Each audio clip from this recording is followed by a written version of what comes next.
Durante 4 años brutales, la guerra de trincheras en el frente occidental fue una lucha metro a metro. Pero en el este se libraba una guerra muy distinta. Una guerra de avances, de victorias y derrotas espectaculares, de marchas de ejércitos enormes, de terrenos que requerían todo tipo de medios de transporte, desde camellos a esquís. En esta guerra se destruyó un gran imperio, el austrohúngaro. Un segundo imperio, Rusia, fue presa de la revolución y la familia real fue asesinada. La guerra en el frente oriental cambió el mapa de Europa para siempre. Y ahora podemos verla tal como ocurrió, en color.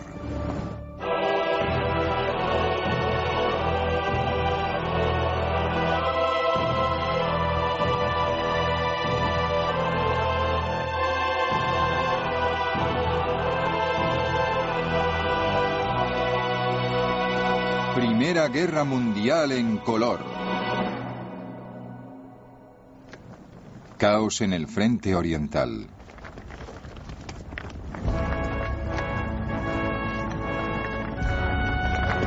En agosto de 1914, 2 emperadores, rodeados de pompa y circunstancia, se pavoneaban en la Europa central. El primero era el Kaiser Guillermo, cuyas ambiciones coincidían con las de las clases dominantes de su país. El Kaiser era muy nervioso, hipersensible. Le daban ataques de histeria por cualquier cosa y vivía en un mundo de fantasía. La verdad es que en 1914 todo el país vivía en un mundo de fantasía. El segundo emperador era el aliado de Guillermo, el emperador Francisco José del Imperio Austrohúngaro. Era un autócrata reaccionario que presidía una corte desgarrada por las intrigas y las divisiones internas. Estos 2 emperadores de los poderes centrales tenían como oponente en el este a un tercer emperador, el zar Nicolás II de Rusia.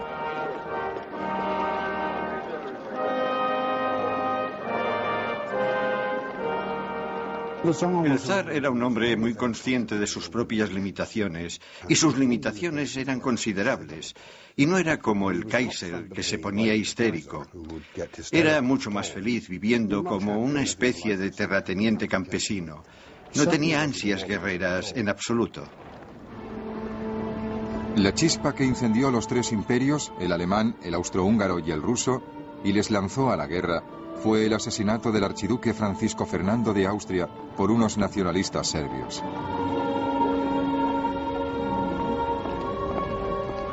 Cuando estalló la guerra en agosto de 1914, la campaña del frente oriental avanzó con rapidez. Las tropas austríacas invadieron Serbia. Rusia, aliado de Serbia, invadió Alemania y Austria. Los austríacos se retiraron pronto ante los rusos, perdiendo fortalezas clave. Para los soldados austríacos de a pie, era muy desmoralizador.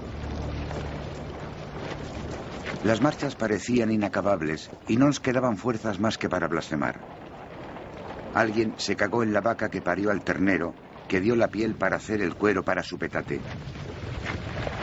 Otros juraban que si hubieran sabido lo que les esperaba, no les movían de su casa ni con un tiro de caballos.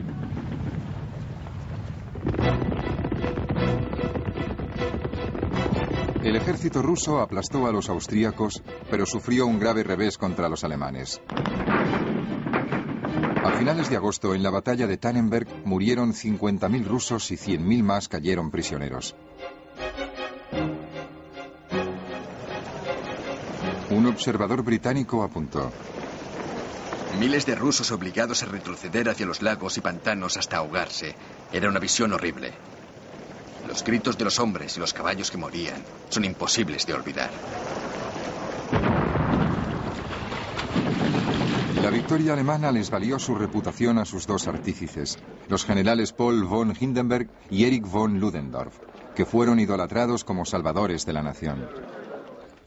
Hindenburg se hacía pintar un retrato cada día durante la guerra.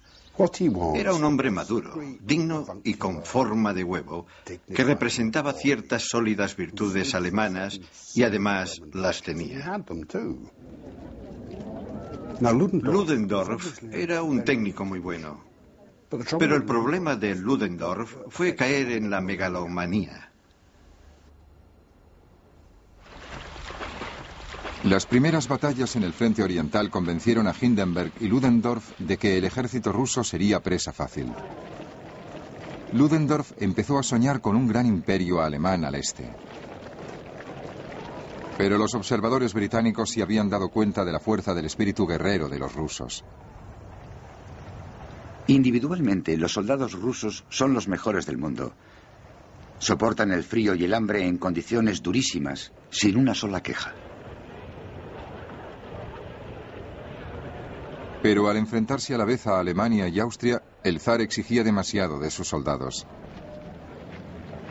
Luchar en dos frentes principales sería una prueba muy dura para el ejército ruso, sobre todo por los problemas logísticos de hacer llegar material, soldados, equipos, caballos, comida y pienso al frente. A finales de septiembre de 1914, los alemanes, convencidísimos de que el ejército ruso se rendiría, invadieron Polonia, que formaba parte del Imperio ruso. Resultaba muy tentador atacar Polonia, que al fin y al cabo penetra en territorio alemán. Y si atacaban a los rusos por el norte y por el sur, podían atraparlos en una tenaza. Y esa fue la estrategia esencial de los alemanes en las últimas semanas de 1914 en el este. Pero el ejército alemán estaba debilitado por los requerimientos del frente occidental y los rusos corrieron a reforzar la capital de Polonia, Varsovia.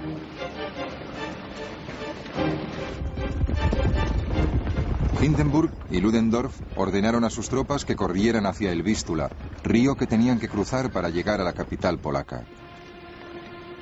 El esfuerzo al que estaban sometidas nuestras tropas durante el avance fue enorme. Las rutas eran puro barro y el tiempo era pésimo. A pesar de las condiciones, había que realizar marchas diarias de 30 kilómetros o más si queríamos atrapar al enemigo. Los alemanes cruzaron el Vístula el 9 de octubre y se acercaron a Varsovia.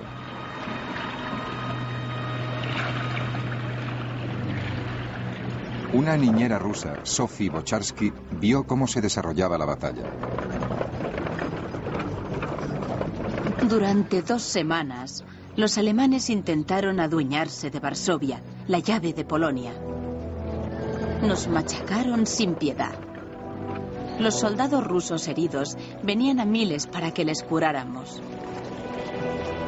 Pero algunos tenían los ojos brillantes. Estaban entusiasmados porque conseguíamos mantener las posiciones.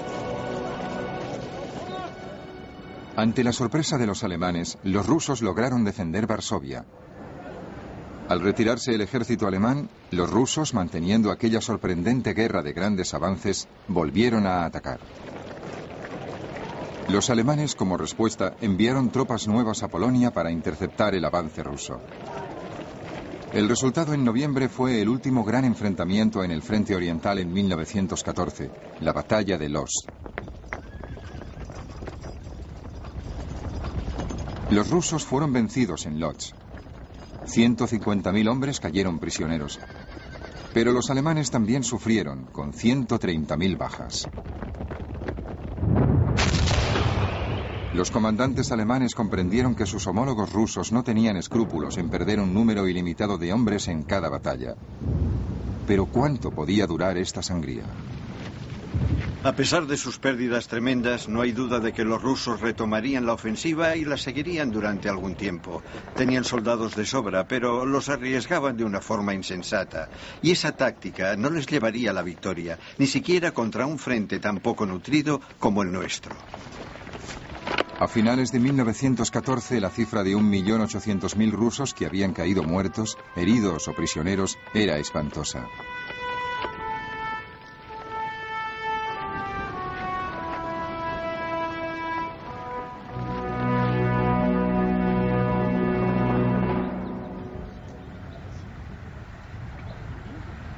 A principios de 1915, con el frente occidental en punto muerto, el alto mando alemán se decidió por una victoria rápida en el este. El ejército